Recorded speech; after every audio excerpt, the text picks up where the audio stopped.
Good morning my dear student, easy science YouTube চ্যানেলের পক্ষ থেকে সবাইকে ওয়েলকাম। আজ আবার আমরা চলে এসেছি টেস্ট পেপারের সলিউশনে। পেজ নাম্বার 60 নাম্বার পেজের যে টেস্ট পেপার সলিউশনটা আছে, যে শর্ট কোয়েশ্চেন, সেই শর্ট কোয়েশ্চেনগুলো আমরা সলিউশন করব। শুধুমাত্র যে এখানে যে অ্যান্সারই দেওয়া হবে তা কিন্তু নয়, প্রত্যেকটি কোয়েশ্চেনের সম্পূর্ণ ব্যাখ্যা যাতে এই ধরনের আর কি কোয়েশ্চেন নিলে আমরা সহজেই করতে পারি তারও আমরা পূর্ণ ব্যাখ্যা দেবো এখানে। ঠিক আছে, দেখো তাহলে ফার্স্ট কোয়েশ্চেন কি আছে, যে সূর্যালোকের কোন রশ্মির জন্য সোলার কুকার কাজ করে। সোলার কুকার কীভাবে কাজ করে না, একটা ডায়োড থাকে, এইখানে এরকম একটা ডায়োড থাকে। সে ডায়োডে কি হয় না, এখানে লাইট এনার্জি পড়ে, লাইট এনার্জি যেই পড়ে সেটা ইলেকট্রিক এনার্জিতে কনভার্ট হয়। এভাবে কিন্তু সোলার কুকার চার্জ হয় সোলারগুলো। তাহলে এই ক্ষেত্রে ইনফ্রারেড ব্যবহার করা হয়। কারণ কি, কারণ ইনফ্রারেড যদি আকাশ মেঘলা থাকে তবু কিন্তু সে ইনফ্রারেড মেঘলা আকাশ ধূলিকণা এগুলোকে ভেদ করে চলে আসতে পারে, যার জন্য এটা ইনফ্রারেড ব্যবহার করা হয়। অর্থাৎ যদি কোনো ক্ষেত্রে মেঘলা থেকে রোদ একটু হালকা ওঠে তবু কিন্তু সোলারগুলো চার্জ হতে পারে, তার জন্য এটাতে ইনফ্রারেড ব্যবহার করা হয়। গামারে, অনেক সময় কোয়েশ্চেন আসছে গামারে কোথায় ব্যবহার করা হয়। গামারে ব্যবহার করা হয় ক্যান্সার রোগের চিকিৎসায়, এটা ব্যবহার করা হয় ক্যান্সার রোগের চিকিৎসায়। আলট্রাভায়োলেট রে ব্যবহার করা হয় জীবাণুমুক্ত করতে, এটা ব্যবহার করা হয় আলট্রাভায়োলেট। ভিজিবল রে দৃশ্যমান, কোনো বস্তুকে দেখার জন্য ভিজিবল রে ব্যবহার করা হয়। ঠিক, নেক্সট কোশ্চেন কি আছে, যে যখন জলের বাষ্প ঘনত্ব নাই তখন এটি যে অবস্থায় থাকে, কোন অবস্থায় থাকে, কঠিন, তরল না গ্যাসীয়। তাহলে এইখানে যদি জলের সংকেত হচ্ছে H2O, এর যদি আণবিক ভর বার করা হয়, হাইড্রোজেনের 1, তাহলে দুটো হাইড্রোজেন আছে, 2 × 2 প্লাস অক্সিজেনের 16, তাহলে 16 × 2 কত হয় 18। এটা হচ্ছে আণবিক ভর। এটা যদি বাষ্প ঘনত্ব বার করতে তাহলে কি হয় না, বাষ্প ঘনত্ব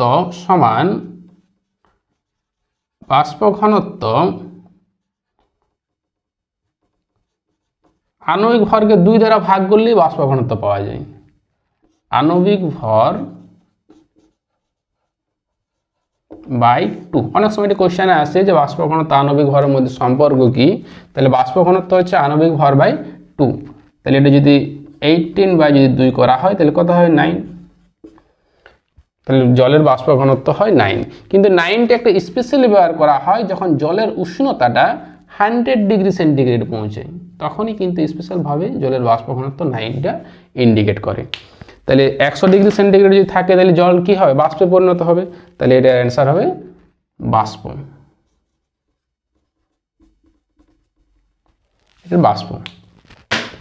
কিছু কোশ্চেন আছে যেগুলো আমাদের অলরেডি করানো হয়েছে, ওই কোশ্চেনগুলো রিপিট আছে।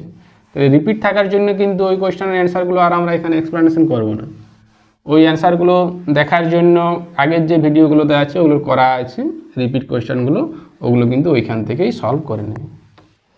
নেক্সট কোশ্চেন কি আছে না, তাপীয় রোধ, কোশ্চেন নম্বর 4।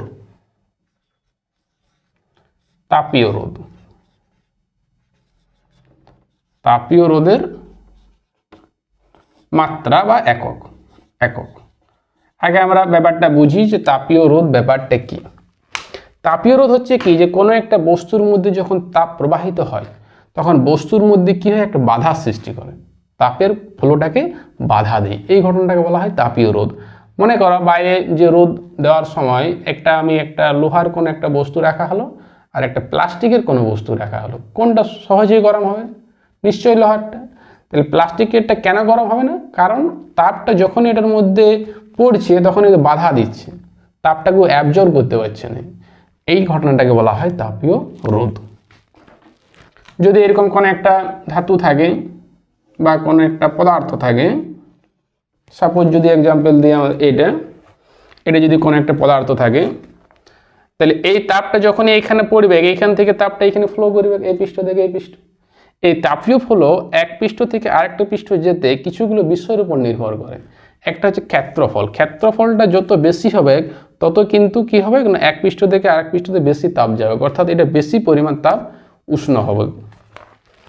তাহলে একটা কিসের উপর ডিপেন্ড করছে না, এইচ ভেরিয়েশন পাত্রের যে ক্ষেত্রফল, উপরিতলের ক্ষেত্রফল তার উপর ডিপেন্ড করছে। এইচটা হচ্ছে হিট বা তাপ। আরেকটা কার উপর ডিপেন্ড করছে না, দুই পৃষ্ঠের উষ্ণতার পার্থক্যের উপর। উষ্ণতা পার্থক্য যত বেশি হবে তত কিন্তু বেশি তাপ পৌঁছাবে। অর্থাৎ এক পৃষ্ঠে যদি 20 ডিগ্রি আর পৃষ্ঠে যদি 30 ডিগ্রি হয়, আর একটা পৃষ্ঠে যদি 25 ডিগ্রি আর একটা পৃষ্ঠে যদি 30 ডিগ্রি হয়, তাহলে 25 থেকে 30 ডিফারেন্টে কী হচ্ছে, কম হচ্ছে। আর 20 থেকে 30-এর মধ্যে ডিফারেন্টে কী হচ্ছে, বেশি আছে। তাহলে ওটাতে কিন্তু কী হবে না, বেশি তাপ এক পৃষ্ঠ থেকে আরেক পৃষ্ঠতে ফ্লো করবে। তাহলে এই হিটটা কী হচ্ছে না, এইচ ভেরিয়েশন উষ্ণতার পার্থক্য θ1 - θ2। আরেকটা কার উপর ডিপেন্ড করবে না, বেদ, উইথ। এই উইথের উপর ব্যস্তানুপাতিক হারে পরিবর্তিত হয়। অর্থাৎ যত মোটা হবে তাপটা তত কম ওই পৃষ্ঠে প্রবাহিত করবে, আর যত সরু হবে তত কী হবে, তাপটা ইজিলি ফ্লো করবে। তাহলে এইচ এর সঙ্গে ডি এর কেমন সম্পর্ক, 1 ভেরিয়েশন ডি। আরেকটা তাপ ডিপেন্ড করে সময়ের উপর। যত বেশি সময় ধরে তাপ পাবে তত বেশি তাপ এক পৃষ্ঠ থেকে আরেক পৃষ্ঠতে ফ্লো করবে। যদি 1 মিনিটের জন্য রাখা হয় রোদে, আর একটা কোনো বস্তুকে যদি 1 ঘন্টার জন্য রাখা হয়, তো কোনটা বেশি গরম হবে, 1 ঘন্টাতে যত বেশি রাখা হয়। তাহলে তার সময়ের উপরও কিন্তু ডিপেন্ড করছে। যদি একসঙ্গে যদি সবগুলোকে লিখি তাহলে কী পাবো এখানে না, এইচ ভেরিয়েশন এ ইন্টু θ1 - θ2। θ1 θ2টা হচ্ছে উষ্ণতার পার্থক্য ইন্টু টি বাই ডি। তাহলে ভেরিয়েশন ওঠাতে গেলে কী করতে হয় না, একটা সমান আর তার সঙ্গে একটা ধ্রুবক কে into A into θ1 - θ2 into T by D. এই কেটাকে বলা হয় তাপীয় রোধ, যা কিন্তু পদার্থের উপাদানের উপর নির্ভর করে। তাহলে কে সমান যদি লিখি তাহলে কী হবে, H into D by A into θ1 - θ2 into T. এবার যদি আমরা একক নির্ণয় করি, একক, তাহলে কি পাবো, তাপের একক হচ্ছে জুল, ক্ষেত্রফলের একক হচ্ছে মিটার স্কোয়ার, বেদের একক হচ্ছে মিটার এসআইতে, আর এটার θ1 θ2 হচ্ছে ক্যালভিন, আর এটা হচ্ছে টাইম সেকেন্ড। এই জুল পার সেকেন্ড মানে কার্য বাই সময়। এই কার্য বাই সময় বা কার্য করার হারকে বলা হয় ক্ষমতা। ক্ষমতার একক হচ্ছে ওয়াট। তাহলে ওয়াট আর এই মিটার স্কোয়ার এটা কাটা গেল, তাহলে ওয়াট আর মিটারটা উপরে উঠে গেলে মিটার ইনভার্স, আর হচ্ছে ক্যালভিন ইনভার্স। জুল পার সেকেন্ডে তো ওয়াট হয়ে গেল। এইটা হচ্ছে তাপীয় রোধের একক। তাপীয় রোধের যদি মাত্রা বার করতে হয় তাহলে এইভাবেই কিন্তু মাত্রাটা বার করতে হয়। ঠিক আছে, নেক্সট কোয়েশ্চেন কি আছে না, প্রতিসারাঙ্গ থেকে একটা কোয়েশ্চেন। প্রতিসারাঙ্গের কোয়েশ্চেনটা কিন্তু অলরেডি আমাদের করা হয়েছে, যার জন্য প্রতিসারাঙ্গের কোয়েশ্চেনটা আর এখানে করবো না। তারপরের যে কোয়েশ্চেনটা আছে সেইটা দেখি।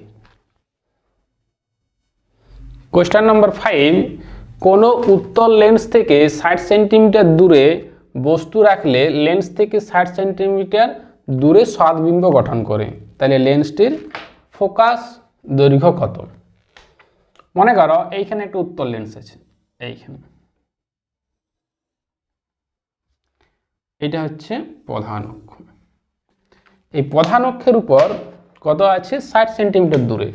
এটা হচ্ছে 60 সেন্টিমিটার দূরে একটা বস্তু, এটা একটা বস্তু 60 সেন্টিমিটার দূরে।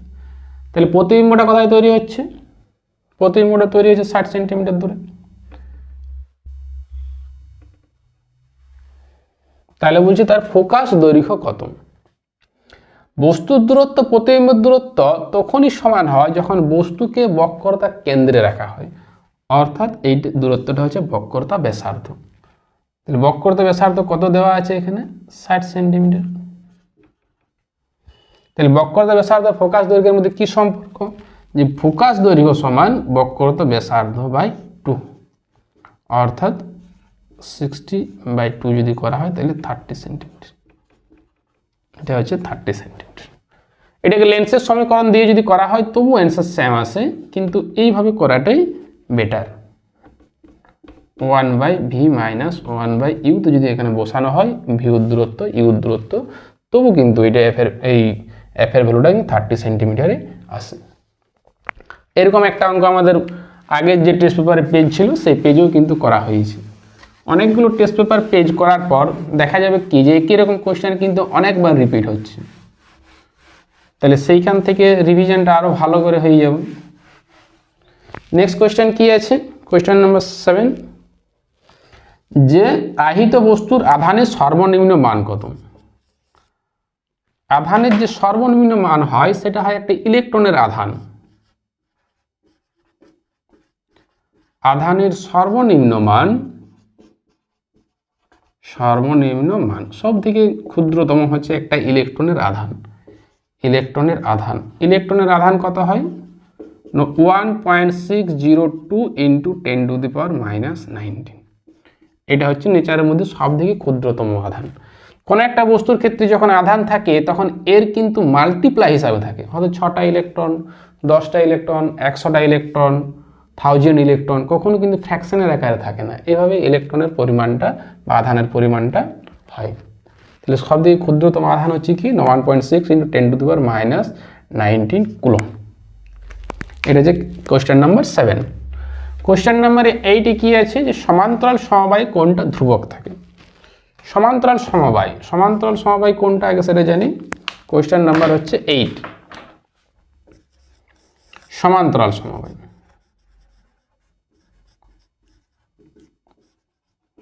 সমান্তরাল সমবায় কাকে বলে না, একটা শুরুর থেকে আর একটা শুরু হবে, একটা শেষ থেকে আর একটা শেষ, এইভাবে যদি কানেকশন করা হয় তখন তাকে বলা হয় সমান্তরাল সমবায়।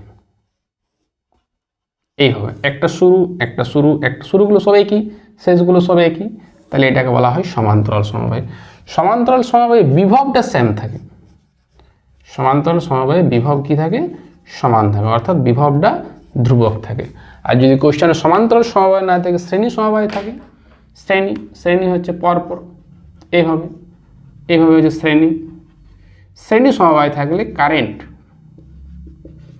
বা প্রবাহ মাত্রাটা সমান থাকে। প্রবাহ মাত্রাটা কি হয়? সমান হয়। এটা কোশ্চেন নাম্বার হচ্ছে 8। তারপর আছে কোশ্চেন নাম্বার 9, 10। 9এরটা কিন্তু অলরেডি আমাদের করা হয়েছে। 10-এ আছে যে সন্ধিগত মৌল, তরল সন্ধিগত মৌল কোনটি?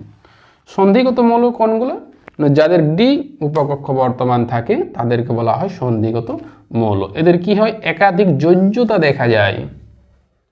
তাহলে তরল সন্ধিগত মৌল হচ্ছে পারদ কিন্তু নর্মাল টেম্পারেচারে সেটা কি তরলের মতো তরল ধারণ করে। তরল সন্ধিগত মৌল বা ধাতু, এটাকে বলা হয় তরল ধাতু, সেটা হচ্ছে কি পারদ, মার্কারি। এই নর্মাল টেম্পারেচারে সে কি করে তরলের আকার ধারণ করে, তার যে তরল সন্ধিগত মৌল হচ্ছে পারদ। কোশ্চেন নাম্বার 11-এ কি আছে, যে তড়িৎযোজী আর সমযোজী বন্ধন দু প্রকারে দেখা যায়। তার একটা উদাহরণ আয়নীয় ও সমযোজী। আয়নীয় বন্ধন কাকে বলে, সমযোজী বন্ধন কাকে বলে? আয়নীয় বন্ধন হচ্ছে কি না, যে যৌগগুলো যখন গঠন করে তখন তাদের যে বন্ধন বা তাদের মধ্যে ইলেকট্রন শেয়ারিংটা যদি সব সমানভাবে না হয়ে কি হয় না, একটা সম্পূর্ণরূপে ইলেকট্রন দান করে ধনাত্মক বা ঋণাত্মক আয়ন তৈরি করে, তারপর তারা স্থির তড়িৎ আকর্ষণ বল দ্বারা যদি যুক্ত হয় তখন তাকে বলা হয় আয়নীয় বন্ধন। আর সমযোজী বন্ধন কোনটা না, ইলেকট্রনগুলো তারা কি করবে? শেয়ার করবে পরস্পরের মধ্যে। একজন ইলেকট্রন আরেকটা ইলেকট্রন পরস্পরের মধ্যে শেয়ার করে যদি বন্ধন গঠন করে তখন তাকে বলা হয় সমযোজী বন্ধন। এইটা অপশন হবে NH4Cl। এখানে আবার এই কোয়েশ্চেনটা অনেক সময় আসে যে এমন একটি যৌগের নাম বলো যা কিন্তু দুটা গ্যাস মিলে একটা কঠিন তৈরি করে। সেই ক্ষেত্রে হবে NH4Cl। এটা দুটো গ্যাস হচ্ছে, একটা অ্যামোনিয়া NH3 আর একটা হচ্ছে এই HCl, দুটোই গ্যাস। এই দুটো গ্যাস মিলে একটা কঠিন তৈরি করে NH4Cl। ঠিক আছে। কোশ্চেন নাম্বার 30, কপার সালফেটের জলীয় দ্রবণ H2S গ্যাস যদি চালনা করা হয় তাহলে দ্রবণের বর্ণ কি হয়? কপার সালফেট CuSO4, CuSO4 এই বিক্রিয়াটাকে ডবল ডিসপ্লেসমেন্ট বিক্রিয়া বলা হয়। কপার সালফেটের সঙ্গে কার বিক্রিয়া করে? H2S। H2S কি তৈরি করবে? CuS আর তার সঙ্গে তৈরি করবে H2O, জল। এই CuS হয় কালো বর্ণের আকার ধারণ করে, এটা একটা অথবা কি পড়ে যায়। CuS এর একটা কালো বর্ণ তৈরি করে দেয়, দ্রবণের বর্ণ কি হবে না? কালো বর্ণ, কালো বর্ণ, এর কালারটা কালো হয়। থার্মিট পদ্ধতিতে আগুন লাগাতে ব্যবহৃত ধাতুটি, থার্মিট পদ্ধতিতে প্রচুর পরিমাণে তাপ উৎপন্ন হয়। ওল্ডিং এর সময় থার্মিট পদ্ধতি কাজে লাগানো হয়। রেল লাইনে কোনো জায়গায় যদি ফাটল ধরে তো সেই ক্ষেত্রে থার্মিট পদ্ধতি কাজে লাগানো হয়। ধাতু নিষ্কাশনের ক্ষেত্রেও থার্মিট পদ্ধতিতে কাজে লাগানো হয়, প্রচুর পরিমাণে তাপ উৎপন্ন হয়। এই তাপের জন্য ব্যবহার করা হয় ম্যাগনেসিয়াম, এটা ব্যবহার করা হয় ম্যাগনেসিয়াম। অনেক সময় কোশ্চেন আছে যে থার্মিট পদ্ধতিতে কোন ধাতু নিষ্কাশন করা হয়, তাহলে সেই ক্ষেত্রে হবে অ্যালুমিনিয়াম। অ্যালুমিনিয়াম ধাতুটা থার্মিট পদ্ধতিতে নিষ্কাশন করা হয়। নেক্সট কোশ্চেন আছে যে 2 কার্বন পরমাণু যুক্ত অ্যালকেন, 2 পরমাণু যুক্ত যে অ্যালকেন। আগে অ্যালকেন ব্যাপারটা আমরা বুঝি, তারপর এর কোশ্চেনটা দেওয়া হবে। হাইড্রোকার্বন, কার্বন আর হাইড্রোজেনের সমন্বয়ে গঠিত যৌগকে বলা হয় হাইড্রোকার্বন। হাইড্রোকার্বন মানে সেখানে কার্বন থাকবে প্লাস হাইড্রোজেন থাকবে, এটাকে বলা হয় হাইড্রোকার্বন। হাইড্রোকার্বনকে 2 ভাগে ভাগ করা হয়, একটা হচ্ছে সম্পৃক্ত হাইড্রোকার্বন, একটা হচ্ছে অসম্পৃক্ত হাইড্রোকার্বন। সম্পৃক্ত হাইড্রোকার্বন কাদেরকে বলে? যে কার্বন হাইড্রোজেন পরমাণুগুলি যদি পরস্পরের মধ্যে এক বন্ধন দ্বারা যুক্ত হয়ে থাকে তাকে সম্পৃক্ত বা অ্যালকেন, অ্যালকেন বলা হয়। আর অসম্পৃক্ত হাইড্রোকার্বন কাদেরকে বলে? যে সমস্ত হাইড্রোকার্বনগুলো পরস্পর দ্বিবন্ধন বা ত্রিবন্ধন দ্বারা যুক্ত হয়ে থাকে, যে সমস্ত হাইড্রোকার্বনগুলো পরস্পর এক বন্ধন বা দ্বিবন্ধন দ্বারা যুক্ত হয়ে থাকে তাদেরকে বলা হয় অসম্পৃক্ত হাইড্রোকার্বন। এই অসম্পৃক্ত হাইড্রোকার্বনকে আবার 2 ভাগে ভাগ করা হয়, একটা হচ্ছে অ্যালকিন আর একটা হচ্ছে অ্যালকাইন। একটা হচ্ছে অ্যালকিন আর একটা হচ্ছে অ্যালকাইন।